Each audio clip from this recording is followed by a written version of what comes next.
you see, having gone through the Beatlemania thing, nowadays it's nothing like that. I mean, I can walk down the street and somebody will say, "Oh, hi, John," and they usually say, "How's your immigration?" You know, if it's in New York, right? And they don't hassle me. I might sign one autograph, two autographs, you know? And I don't get hassled. And I went through that period where I actually couldn't go anywhere. And so now it's like heaven. I can go and eat. We go and eat. We go to the movies. We go wherever we want. John Lennon was walking down a street on the west side of New York last night between 10 and 11 o'clock Eastern Time when he was shot down by an assailant. He is dead tonight in a senseless and terrible, terrible moment. The interview that you just saw, the portion of that interview, was first recorded here in New York at the NBC studios during April of 1975. And to this day, the John Lennon Show, as it is called in the Tomorrow series, is still one of the most often requested programs for repeat purposes. And we're going to run the entire interview tonight, not because it's a terrific interview or it's terribly entertaining or enlightening. It is, after all, 5 years old. But curiously, it turns out that possibly this interview is the last television interview that John Lennon ever did. It contains no historic information, nothing terribly new, but after all, it is a little bit of stuff and substance of a man who was part of a change, a revolution, if you will, in popular music back during the 1960s. And during the 1970s, John Lennon found a new lifestyle for himself, which he will discuss during this interview. A bit later on, we have Lisa Robinson, who did one of the last interviews with John Lennon, which will appear in the New York Times syndication service later on, and Mr. Jack Douglas, who produced John and Yoko Ono's current album, Double Fantasy, who was with John and Yoko shortly before his tragic death here in New York last night. As promised, here is John Lennon, and a little bit later on in the program, we'll talk about the possibility of his having to leave the United States, and at that time, his attorney, Mr. Leon Wilds, will join us to make certain that John or I make no mistakes in the legalities. But I welcome you here, and I'm glad that you're here. As I said at the outset, back in 1964, after the cataclysmic arrival of the Beatles here in the United States and the great popularity you had on the Ed Sullivan program and others, there were many people who did not really understand what you were doing, and they thought then that your hair was long and that you looked modish, you know, and you were revolutionary. Does it surprise you at all that it took so many of us such a long time to get into your act and to realize what you were doing? No, it was mainly parents, and they were against rock and roll, you know. Anyway, before the Beatles came along. I mean, people have been trying to stamp out rock and roll since it started. Why do you think that is? What are they afraid of? I always thought it was because it came from black music, and the words had a lot of double entendre in the early days. And it was sort of, you know, the white kids, our white, nice wasps are going to go crazy with all this, moving their bodies. You know, and the music got to your body, and the Beatles just carried it a bit further, made it a little more white even than Elvis did, because we were English, you know. And people couldn't hear it. That's why they didn't understand it. Well, that brings up an interesting point. You know, one could never understand the words until one sat down with the record album. I went to a couple of your personal appearances, including one in, I think, in Philadelphia in 1965 in an outdoor location. Oh, yeah. And there was so much screaming and so much carrying on. And did that bother you at all when you were doing those concerts? That people couldn't hear your music, that all they heard was themselves screaming? It got a little boring. I mean, it was great when it first happened. When you'd come on, there'd just be nothing but wah, you know. But then we just became like lip-syncing, you know, miming. And sometimes things would break down and nobody'd know. And so it wasn't doing the music any good, you know? When you guys were in the dressing rooms after these concerts, or when you were in the dressing room after the Ed Sullivan Show, where, my heavens, young people were just almost flinging themselves on stage, didn't you ever wonder, are these people crazy? Are we that good? Can we really produce this kind of reaction in people? We didn't think whether we're that good or not. You've got to think you're good to do what we did, you know? It was like being in the eye of a hurricane, and so there was never a time when you thought, what's going on? And that was about as deep as it got. What is happening? Or what, you know, you'd suddenly wake up in the middle of a concert or a happening, and think, what, how did I get here, you know? The last thing I remember was playing music in a club, and the next minute this. But we never thought about it too much, because it was an ongoing thing. It was happening to us, and it was hard to see, you know? We were just in the middle, being ushered from room to room. As I recall, there were fan clubs or clubs of followers formed for each of the individuals in the organization. Well, it was mainly a Beatles club, but, you know, they sort of fanned it out a little just to keep the... And I'm just wondering how unified any group can be. And I'm not singling out the group that you belong to, the Beatles, but how unified can any group be when the audience has certain favorites? Maybe they like Paul more than they like John or something like that. And I wonder... I got right to it, didn't I? Yeah. I just wondered if it's awfully difficult to be friends, and do you really care about whether or not you're friends when you are a group such as the Beatles, or whether you're the Rolling Stones or whoever? We didn't break up because we weren't friends. We just broke up out of sheer boredom, you know. And boredom creates tension. How can you get bored doing what you did? Because it was going on, it was not going anywhere, you know. We'd stop touring, and we'd just sort of say, time to make an album, you know, go in the studio, and the same four of us would be looking at each other and playing the same licks. And those silly haircuts, yeah. Those silly haircuts that you have now. You notice he's got his now. And we were very good friends, and we'd known each other since we were 15, you know, and we got over all the actual fighting, the real nitty-gritty, dirty, you know, stuff, which had nothing to do with how popular we were. The same popularity, meaning Paul was always more popular than the rest of us, was going down in the dance halls in Liverpool, so it didn't come as any big surprise, you know. I mean, the kids saw him, the girls would go, ooh, ooh, you know, right away. So we knew where the score was there. But it was a group, it was the music that was interesting, that was important, not who was, you know, as long as we were, you know, going forward and going somewhere, it didn't matter. But all of a sudden there just wasn't any further progress. It was the same old over and over again. Yeah, it just got like a marriage that doesn't work or something. Now, there are some groups that are quite open in their advocacy in the music that they present. They advocate social justice. They call for an end to war. They wish for a time when there might be a change in the drug possession laws. Your music did not do that. There wasn't a great deal of out-and-out editorialization in the songs that the Beatles did. At least I didn't feel it, and I don't think that a lot of parents felt it. Now, all our messages were subliminal, you know. Meaning we were sending messages out, all right, but... yeah, but what kinds of messages?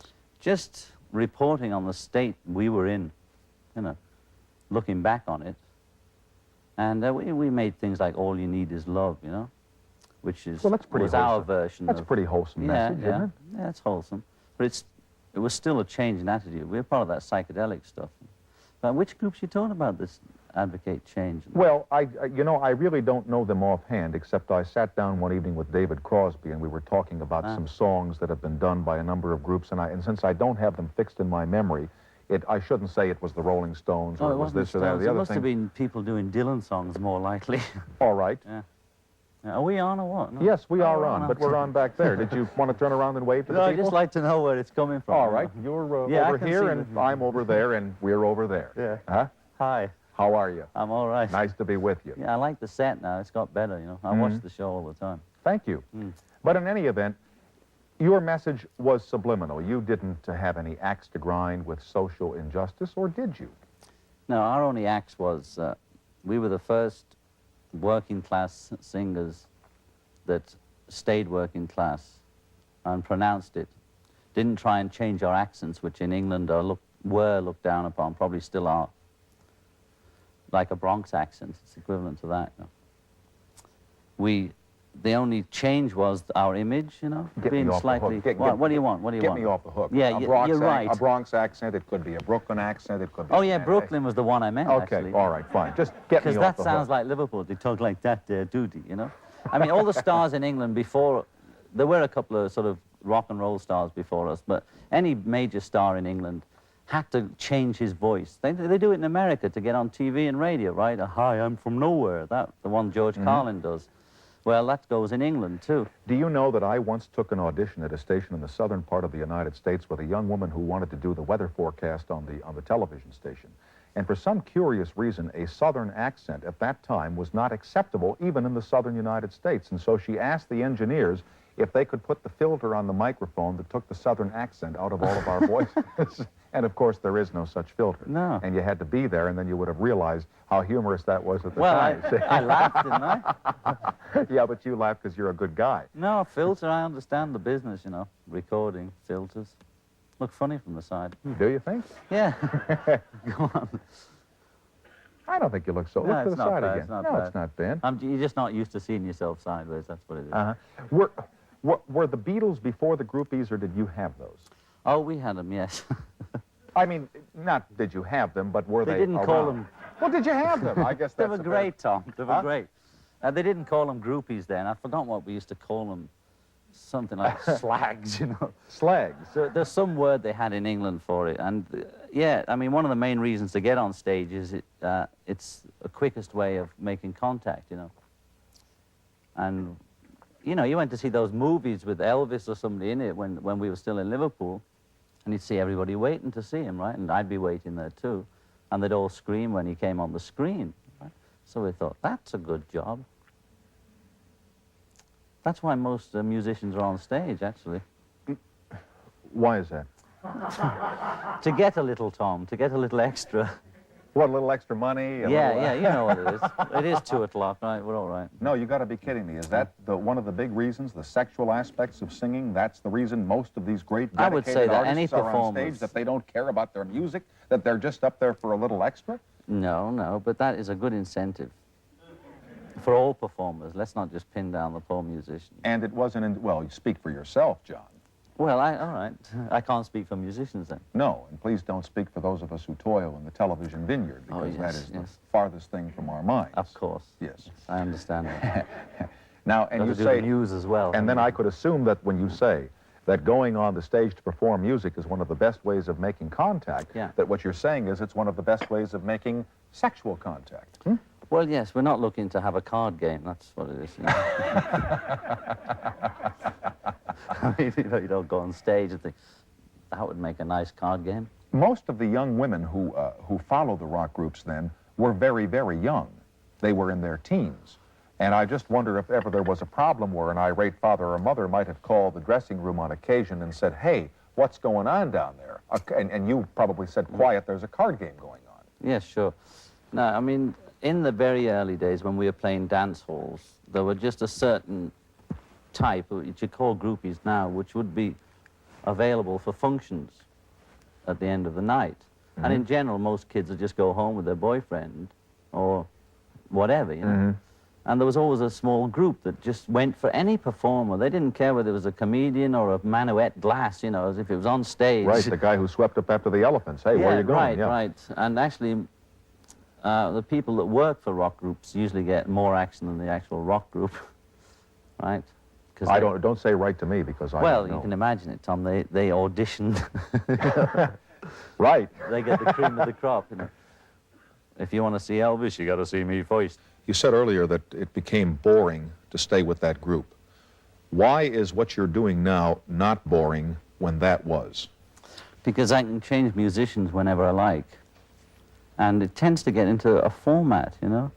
Because we were together much longer than the public knew us. You know, it wasn't just from '64. I was 24 in '64, and I've been playing with Paul since I was 15. And he's very nice.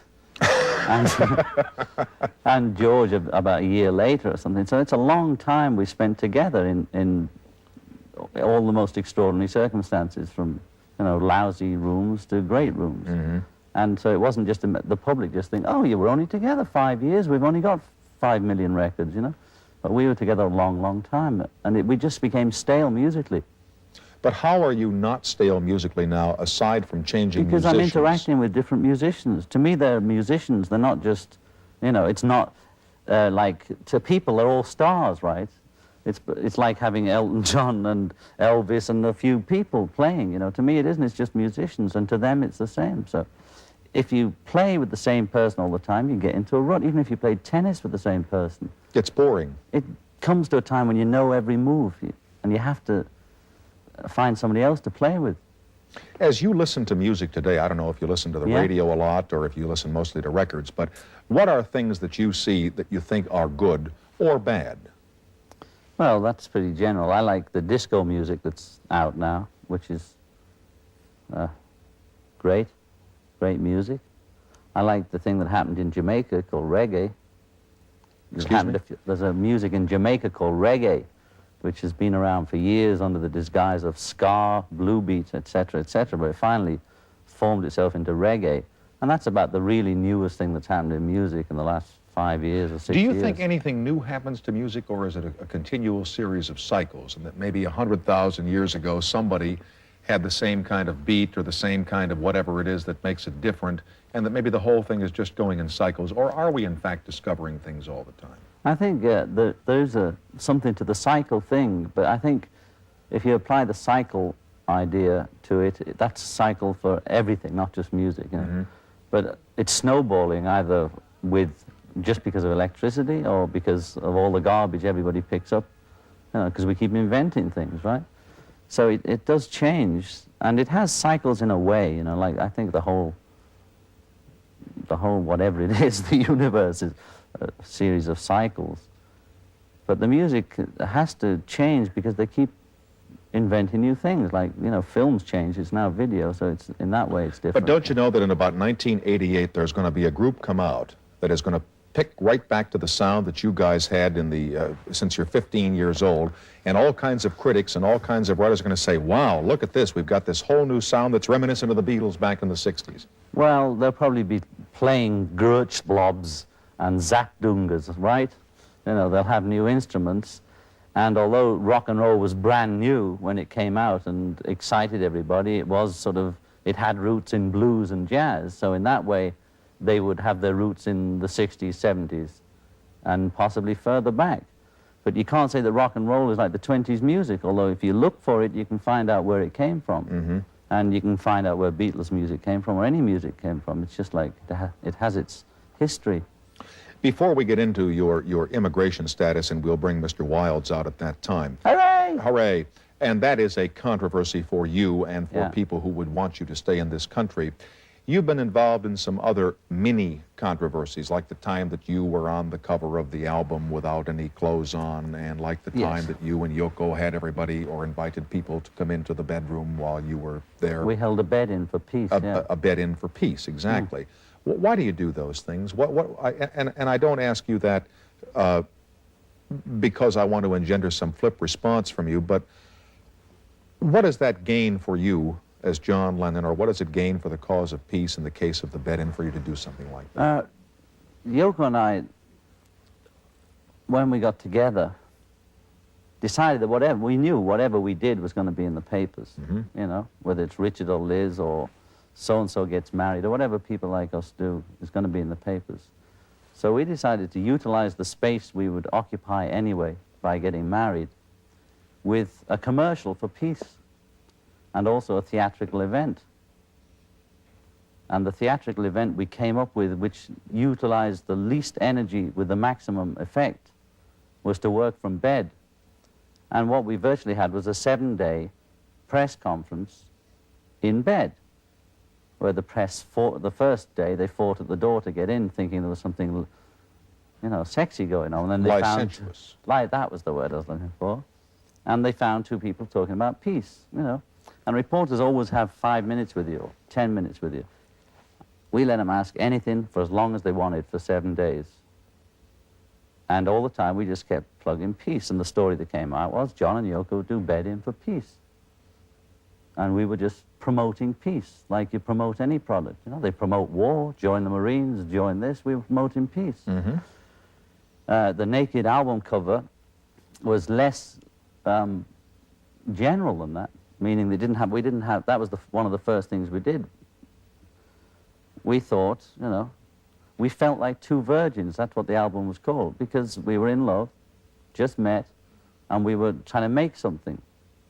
And we thought, to show everything. People are always looking at people like me, trying to see some secret, or what do they do? What do they do? You know, do they go to the bathroom? Do they eat? Do you? I do, quite a lot. You know, and we just said here, you know, and that was in 1968, and all hell broke loose. But now they're jumping around naked all over the place, right? Yes, they are, as a matter of fact. Right. So we were just sort of ahead of our time. What difficulties are there for people who are in the public eye, who know, as you and Yoko did, that whatever you do, it's going to be picked up in the press, and you really can't go out and, I suppose, have a quiet dinner or go to the park or go to a movie or something like that? What difficulties are there in your life when There's such adulation for you and such curiosity about what you do all the time. Well, that's cool, because that's part, I reckon that's part of the What, part of the price, territory? You know? Yeah. But, you see, having gone through the Beatlemania thing, nowadays it's nothing like that. I mean, I can walk down the street and somebody will say, "Oh, hi, John," and they usually say, "How's your immigration?" You know, if it's in New York, right? And they don't hassle me. I might sign 1 autograph, 2 autographs, you know? And I don't get hassled. And I went through that period where I actually couldn't go anywhere. And so now it's like heaven. I can go and eat. We go and eat. We go to the movies. We go wherever we want. If there's an announcement, like there's an opening and everybody's going to be there, you get a lot of noise and cameras and flashbulbs. But if we just decide to go to dinner, it's cool, you know? We're probably less recognizable than you now, being on every night. I doubt that. You're on every night. You kidding? But it doesn't make any difference, because when you were on, you had 35, 40, 50 million people. I'll never forget the time that you came to Los Angeles. I was working there for Channel 5, and you were giving a concert at, I don't remember where it was. Hollywood Bowl, is that right? Thank you. And there were the lines for the tickets, and there was all the attendant publicity prior to the appearance and everything else. And one of our reporters went out and covered all this, and he came back and he said, "It's going to be wild out there tonight." And I, because I'm not very smart, went on the air and I said, "Well, if you'd like to know where the Beatles are, call this guy, and his home number is." And I mean, his phone didn't stop ringing for 4 days. It was just an obscenity. And I wish that if he's watching, I'm sorry I did that. And so your viewability or your visibility is so tremendously high, or at least was then, and I just wondered if it had kind of slopped over into your career now. No, I mean, I can get around now, you know. I can get, I'm glad too. I don't miss it. I'm glad it happened, but I don't miss it. Yeah, like in spite of the boredom, in spite of the fact that maybe there were little dissensions, those were good times for you. Oh, huh? yeah. I mean, the boredom was in the music. I mean, that came after all the Beatlemania. Did you save your money? What we could get our hands on, yeah. What do you mean, what you could get your hands on? Well, a lot of it got siphoned off before we even got near it, you know. I mean, we didn't know anything about business or anything like that, you know, and there's a lot of money. There's a lot of millionaires around this world, so, yeah. But that's part of the action, too. I'll try to make this the last question I ask about the past and about the Beatles. You must watch what your former colleagues are doing, and do you derive satisfaction from it? Are you happy for their successes? Yeah. I'm most happy, I guess we all are in a way, for Ringo's success, because the other 3 of us, you know, it always went round Ringo was dumb, but he ain't dumb. But he didn't have that much of a writing ability, and he wasn't known for writing his own material. And there was a bit of a worry that, you know, although he can make movies, and he does make movies, and he's good at it, that how was his recording career going to be?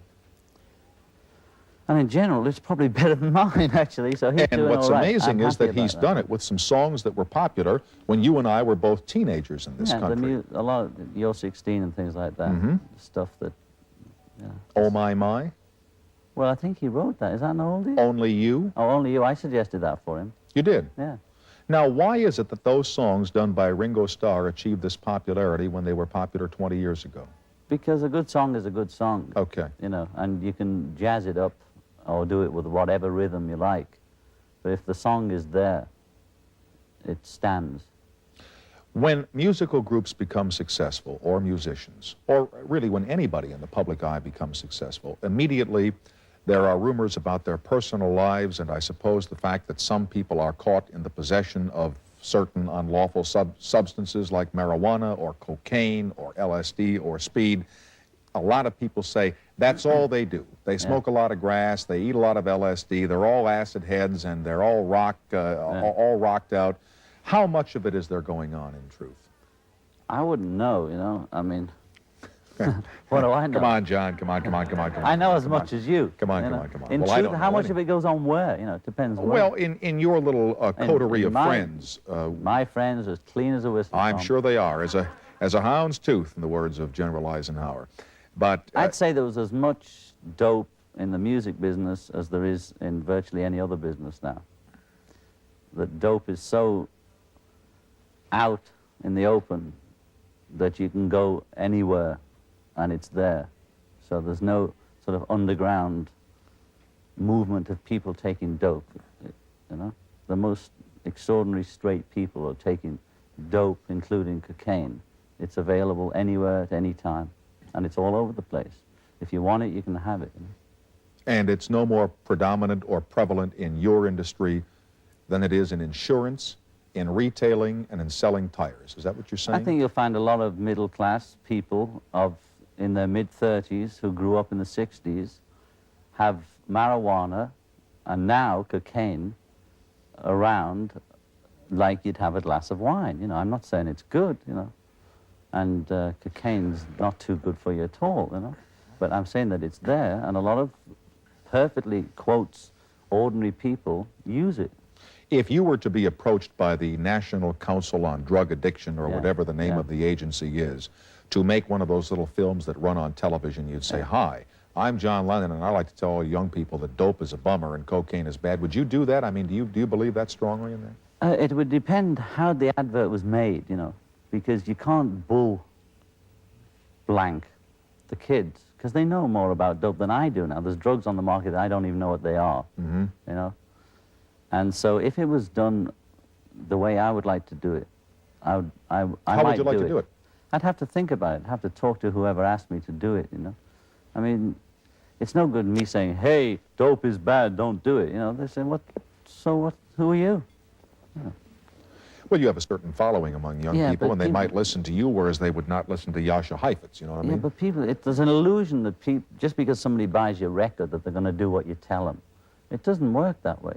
If I tell them, go jump in a river, just because they buy my record? No, you know, not at all. right? But certainly, you'd be surprised how people who appear on television or people who appear before audiences are looked towards for some kind of personal insight into the world or their Yeah, I own know lives that. I know that a lot of times those people don't even have. Yeah, they might ask questions of famous people, but in actuality, you cannot tell people anything. They have to find out for themselves. I mean, you can leave signposts saying, you know, it's dangerous here, or you can fall over there, but in reality, you know, it's no good telling people anything. They have to find out.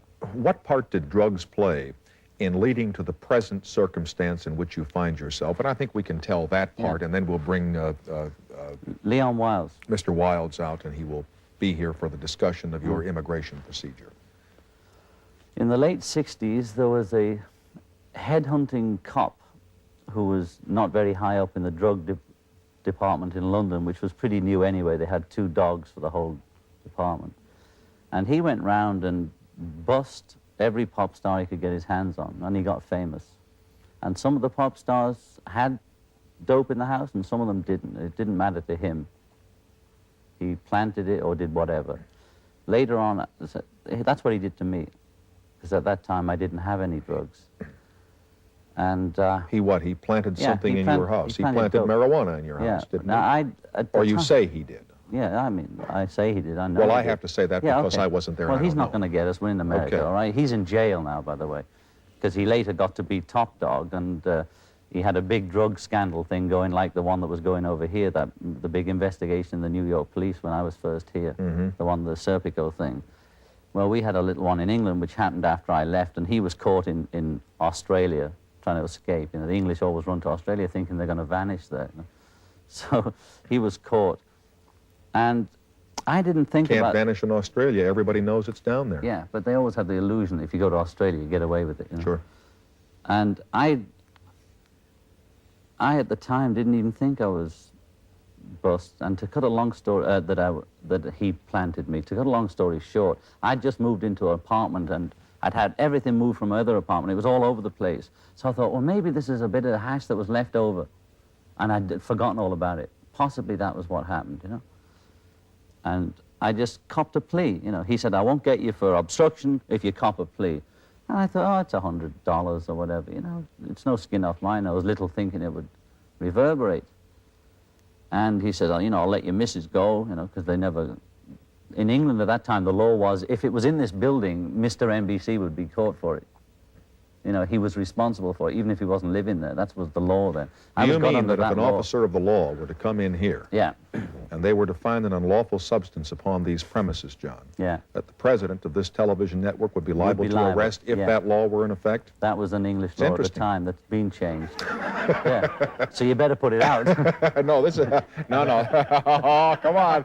Don't do that to old Tom. See that old filter there, everybody folks? knows Got the you. writing right here on the paper. Now, come We on. all know you're a nicotine addict. Anyway, the guy planted me, and it didn't dawn on me till later, till I called a few friends who'd also been busted and said, "Did you have stuff?" One of them said, "Yeah, I did have stuff. It was on the table. They didn't even notice it. They planted a whole pile in my bedroom." Uh-huh. You know, he had it out on the table, some marijuana. So the guy was a rip-off, and he's in jail, and half that drug department's in jail, too. But now, you thought that all you'd have to do was pay the $100 fine, but then what happened?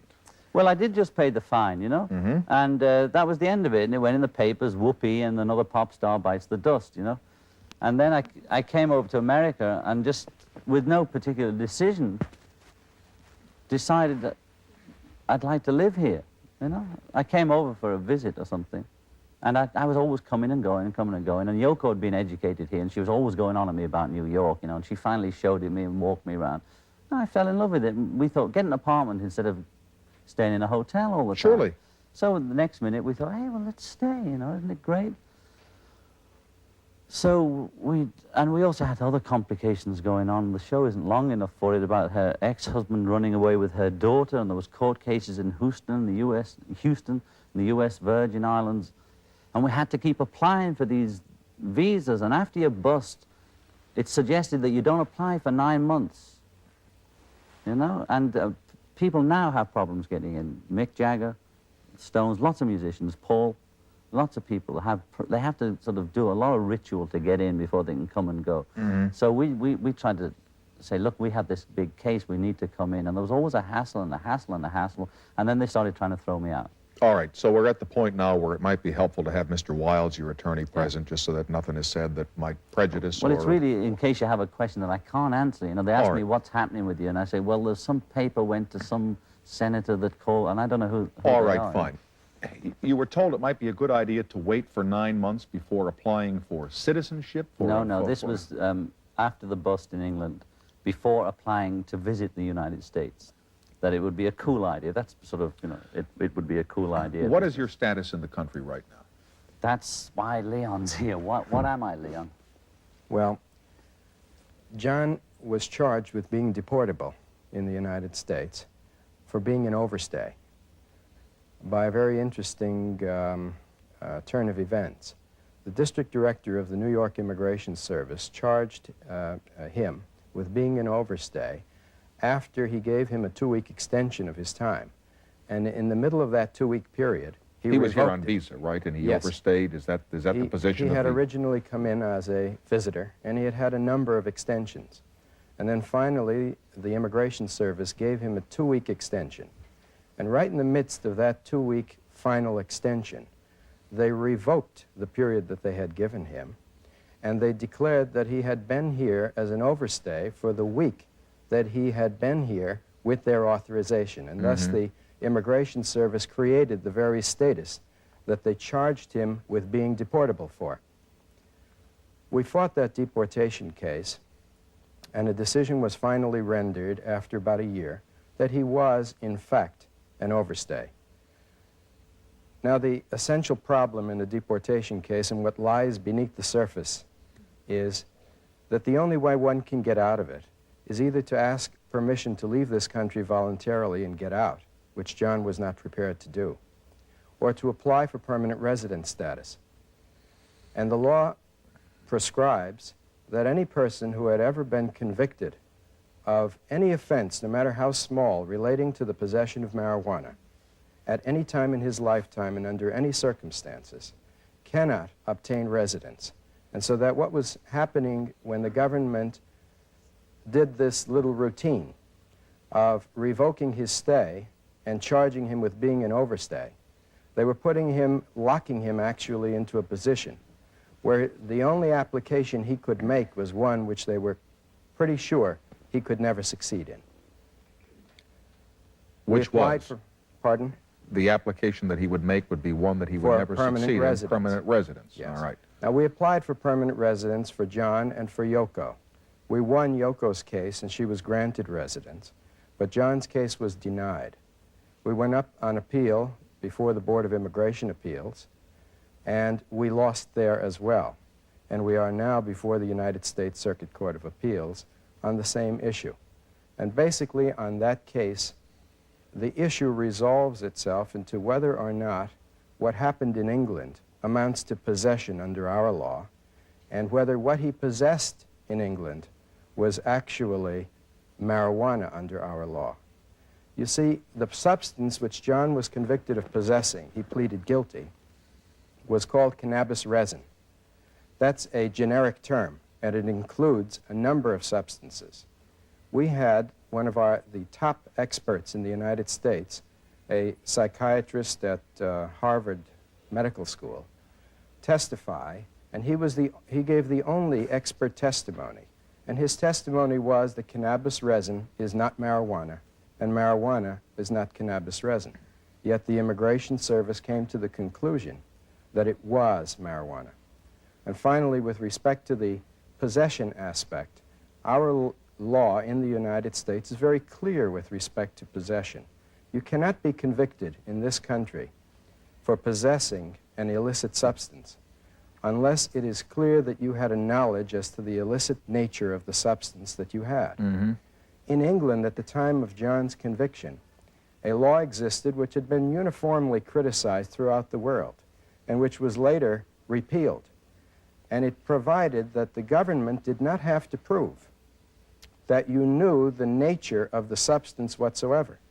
So that if you possessed a bottle and you thought it had aspirin in it, and in fact, if the aspirin turned out to be some serious drug, you must have pleaded guilty under those circumstances because there was no way out. And that actually was the legal situation that forced John into this, and that's where we stand with respect to the immigration. Yeah. I know that this is not a excuse me. Yeah, I was just going to say one interesting point was that when they started the initial case, they claimed that it was a local New York problem, and they also started the proceedings against John and Yoko. Well, halfway or a third of the way through the proceedings, or whatever the number is, they discovered that actually Yoko did not have any record in England, and also she had a green card by a previous American husband. So this local case that was just another case like any other alien, which is what they kept claiming, was not one of those cases. So then they suddenly had to find something else, which was this overstay business, which they pulled a fast one. And so they had to give Yoko the green card. And now, one of them, I think his name is Green, keeps writing to the papers saying they're still treating me like a normal citizen, a normal alien, right, only on overstay. They're no longer mentioning about marijuana and the original normal reason I was being thrown out. And it's just interesting that the case keeps changing to suit them, you know? I know that this is not a satisfactory question, but maybe you have a satisfactory answer for it. You know, when all of us were little, we were told, why try to be someplace where they tell you that you're not wanted? You know, if you go over to a friend's house and his mother says, hey, I don't want you around, you come home. You could live almost anywhere you wanted to in this world. Yeah. And so if you're getting hassled this way, and this does not in any way negate the incorrectness of the hassle, if Yeah. it is, as your attorney states, why put up with it? Because I'd like to live in the land of the free, Tom. And also, if it was up to Joe Doe on the street, he either doesn't care about it or would be glad to have an old Beatle living here, you know? You know, if I get in a cab with a cab driver, it's nothing to do with music or anything. He'll ask me, how you doing? I hope you can stay. So on your average citizen either doesn't care or wouldn't mind me staying here. I like to be here because this is where the music came from. This is what influenced my whole life and got me where I am today, as it were. And I love the place. I'd like to be here. I've got a lot of friends here. Mm-hmm. And this is where I want to be, you know. Statue of Liberty, welcome. I even brought my own cash. Brooklyn Bridge, want to buy it? No, you're the ones that buy our bridges. There is another case which we haven't discussed, and that is our case against the government. You've got one against them. That's true. Yeah. We've gone to the court on 3 separate occasions, but the action that I'm talking about is the selective prosecution action. We had some information that the deportation proceedings against John were not normally brought certainly the procedure followed was not normal. And we had learned that rumors got to the Senate Internal Security Committee that John had some idea, or was rumored to have some idea, of appearing at the Republican National Convention in 1972 and leading an anti-Vietnam War demonstration or the like. And that this information in the form of a memorandum was transmitted by Senator Strom Thurmond to the then Attorney General, John Mitchell, who may have at the time been sitting with the other hat as well as head of CREEP, the Committee to Re-elect the President. Yes, the former president. And we understand that a series of memoranda led all the way down to the district director in New York, and that the action he took was not as a result of John's immigration status, but rather as a result or an intention to prevent John from exercising constitutionally protected rights. What are they afraid of you doing if you have permanent residence here? I don't know. I think when it was started, somebody didn't want me here, and now they probably don't mind, you know. It's just that it's a bureaucratic thing. It's gone on, and how do we stop it? You know, maybe whoever makes the decision doesn't know whether it'd be either politically right or what's going to happen if we suddenly stop now when we started it. I mean, it's very sort of embarrassing for everyone, I guess. Mm-hmm. And I don't think that half the people that started it are now having their own problems, right? So I don't know where I am. I know there's a different lot of people in charge of my case now, and I'm sure they're not as hot to get me out because they didn't even have the Republican convention in San Diego, and I was not committed to go there either. Mm-hmm. So I have less than 1 minute left. You know, you've been a very low-key and very mild-mannered guest on this program, and yet I've heard you described as being an egomaniac, and I'm having a little trouble understanding that description of you vis-a-vis the way that you've really been during this hour we spent together. Why would you be called that? Because one gets a reputation, you know, for one thing or other, whether it's true or false. If being an egomaniac means I believe in what I do and my art or my music, in that respect, you can call me that, you know, and I believe in what I do, and I'll say it, you know. And otherwise, this is pretty much me, you know, apart from being on TV, you know. Well, you're one of the nicest egomaniacs I've ever met. Well, so are you, Tom. Of course, it can be said for the record, and I'm certain you all know that following that program, John Lennon was in fact granted permanent residence here in the United States and lived here in New York with his wife Yoko until he died last night. My next guest is the syndicated columnist Lisa Robinson, who recently did an exclusive article on John Lennon in the New York Post. In it, she says that she was impressed with his great sense of humor, his devoted family life, and his overall gentleness. These aren't pleasant circumstances, but I want to ask you about, first of all, about just watching this thing again with John Lennon. Here in the studio, we were talking about, you know, I had the long hair, and some of the ladies were saying they were wearing mini skirts at the time and go-go boots and white shoes and stuff, and we were all kind of laughing about things that we did 5 and 6 years ago when that tape was made. So it was kind of fun to see that again.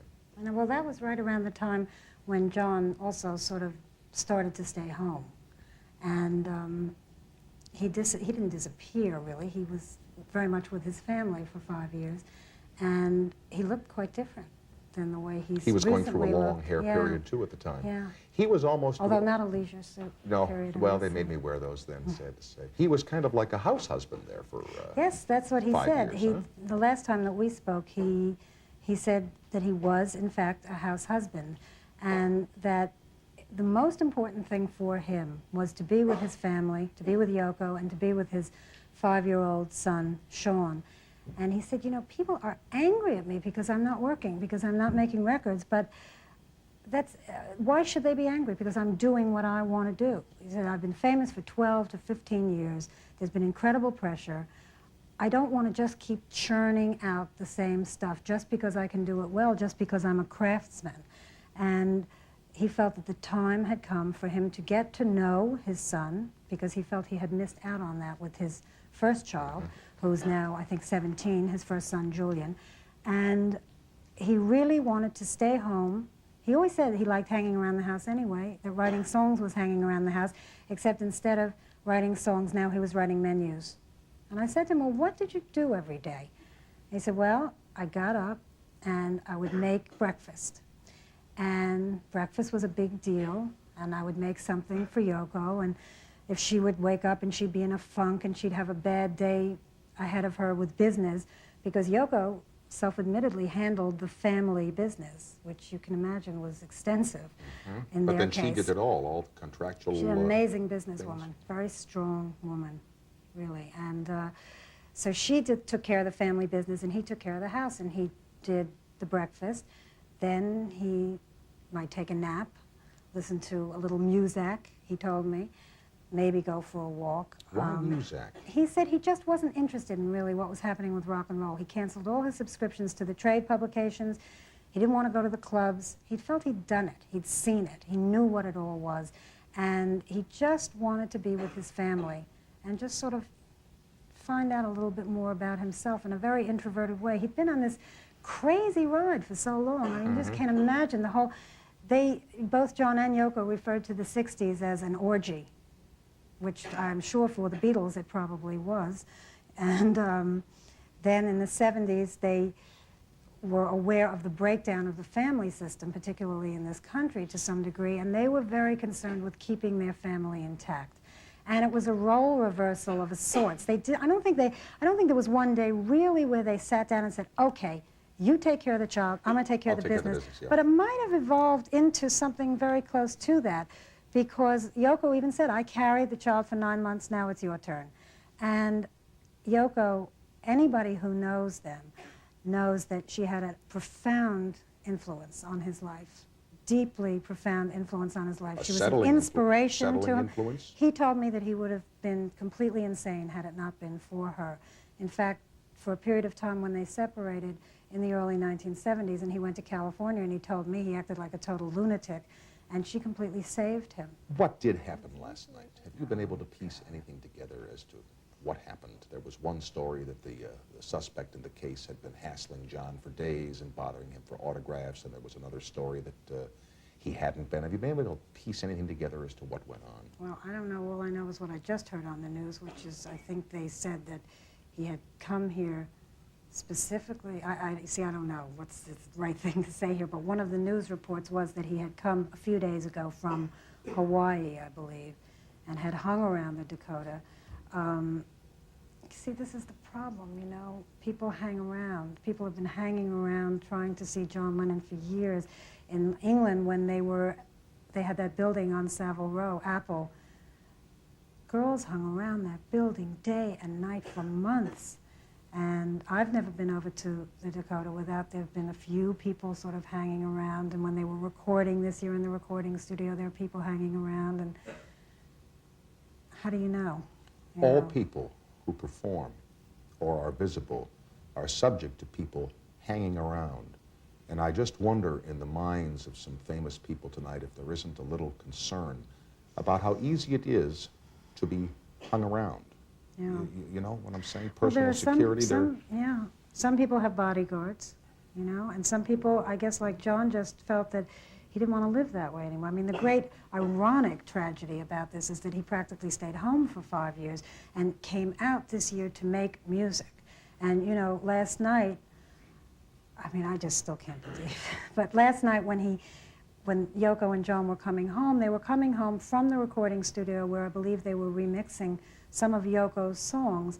And this was a source of particular pride to John because, you know, Yoko really took a lot of bad raps. And a lot of people felt that her music was just wildly uncommercial and noise. And when I saw Yoko this past summer for the first time in a long time, I said, you know, you were way ahead of your time. All the punk stuff that's happening now, Patti Smith, Lena Lovitch, Nina Hagen, all these singers, the B-52s, they sound like you did 6 years ago. And she looked at me and she said, really? You know, and then she was at that time writing songs, and so was John, and they didn't announce it until later.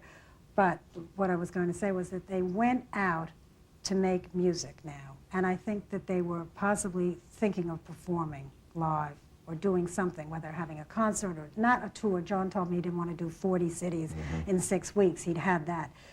But he missed being with Sean, and yet he still felt that he wanted to create. And he said, you know, it's the real turnabout of the liberated woman. He said, because I find myself saying to my son, well, Daddy wouldn't be happy unless he was making music now, so you have to understand that I'm going to the studio and I'm going to do these things. And yet he was a little conflicted about it. He said he missed the time that he had spent with Sean. And just being able to have all those little moments, watching him say a new word for the first time, or doing something for the first time, all of those kind of things were really special to him. And then this happens. Yeah. Thanks for coming by on a difficult night for yourself. Jack Douglas first met John Lennon in 1971 as an engineer on the album entitled Imagine. He produced his last album, Double Fantasy, and was with the musician and his wife last night. He is joining us this evening to discuss the plans that John Lennon had for the 1980s and the optimism he had going into a new decade with a revived career. He did see the 70s as being a time off, didn't he? He was looking forward to doing something completely different during the 1980s. Well, he saw the beginning of the 70s, as we all did, as a time for me, a time for us all to say, no, I'm going to do something for me. I've spent the 60s fighting for the cause, whatever cause it was. And he was looking at the 80s as a time to say, I'm going to do something for me, but I'm not going to step on anyone else to do it. I'm not going to exclude anyone else. And that's what he was looking for in the 80s. What kinds of plans did he have, Jack? What was he looking forward to? Well, I think the first single off the album, which was called Starting Over, which we picked while we were doing the album, was the feeling that he wanted to have for the 80s, that we are, in fact, in the 80s, we are starting over, that it's time to be optimistic about the future, that it's time to write off George Orwell in 1984. It's time to forget about those things, that in 84 we can have what we want if we work together and for ourselves. There were other songs on that particular album that represented what he wanted to do and what he wanted others to do. For instance, Cleanup Time. What he was trying to say is that it's time to forget about drugs. It's time to forget about alcohol. It's time to take a look at what you have around you, your family, and to take advantage of it, because those are things that are really meaningful. In watching the replay of the interview, I was interested when he and I were talking about the possession of marijuana, and he kept referring to it, dope, dope, dope, and I was thinking to myself, and we've all fooled around with that stuff, a little grass now and again, or alcohol, booze, whatever. If it's all so great, why do they call it dope? It makes you dopey when you stop and think about it. If it's so great, why do they call it dope? It was interesting to hear him talking about that. That's true. He must have been very pleased, and yourself as well, that the album Double Fantasy was a tremendous success. I believe it's gold already, heading for platinum. The response to it was remarkable. In fact, yesterday while we were working, David Geffen came up to the control room. Now, identify him for me. David is the president of Geffen Records, okay, on which John's album is distributed, and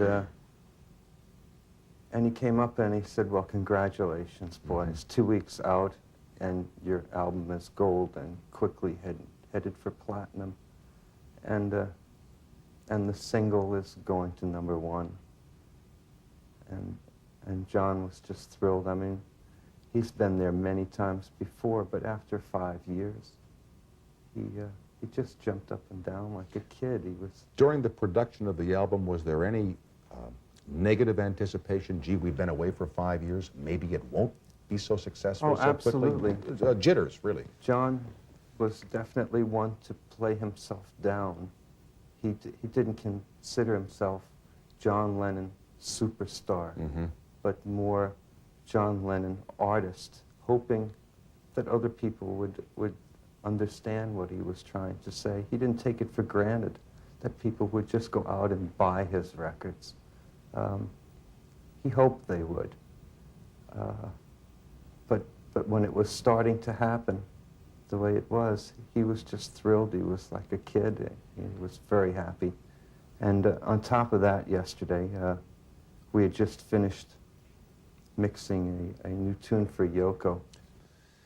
Go ahead. In 1968, you came into the business as a producer. You were just... I was a musician before that, and in 1968, I was part of the smoke dope, take acid generation, riot in the street, and go mad.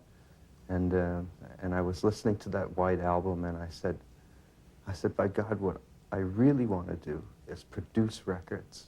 I said, that's really what I want. And I said, there's probably nothing more than I'd want to do is produce the Beatles, or produce John Lennon.